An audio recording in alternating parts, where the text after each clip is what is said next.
মজার মজার 3টি রেসিপি নিয়ে হাজির হলাম। কচু শাক, চিংড়ি মাছ দিয়ে ভুনা করব, কালো জিরার ভর্তা বানাবো, চিংড়ি মাছ দিয়ে পাঙ্গাস মাছের ঝোল রান্না করব। কেটে ধুয়ে পরিষ্কার করে কচু শাক ভাপে বসাইয়া দিলাম।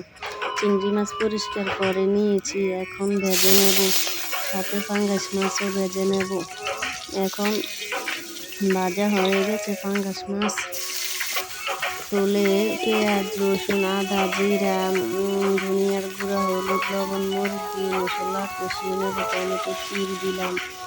কষানো হয়ে গেছে, এখন ভেজে রাখা মাছ দিয়ে দেব।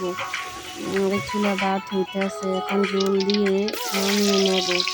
এখন কচু শাক ভুনা করার জন্য আদা, রসুন, পেঁয়াজ কুচি, এলাচ, দারচিনি, জিরা গুঁড়া, ধনিয়া গুঁড়া, হলুদ, লবণ, মরিচ দিয়ে কষিয়ে নেব। স্বাদের জন্য একটু চিনি দিলাম।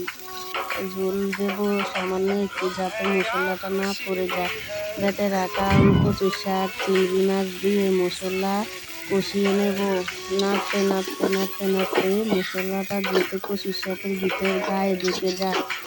কষাতে কষাতে ভর্তাটা একবারে শুকিয়ে আসবে, এমন হয়ে গেছে। এখন আরও কিছুক্ষণ কষিয়ে নেব। এই আমার ভর্তা রেডি।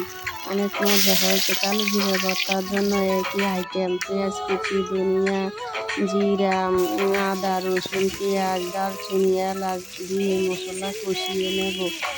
হলুদ, লবণ, মরিচ, স্বাদের জন্য একটু চিনি দিয়ে কষিয়ে নেব। একটু ঝোল দিয়ে দেবো, মশলাটা যাতে পড়ে না যায়। এখন কালো জিরা দিয়ে আরও কিছুক্ষণ নেড়ে ভর্তা রেডি।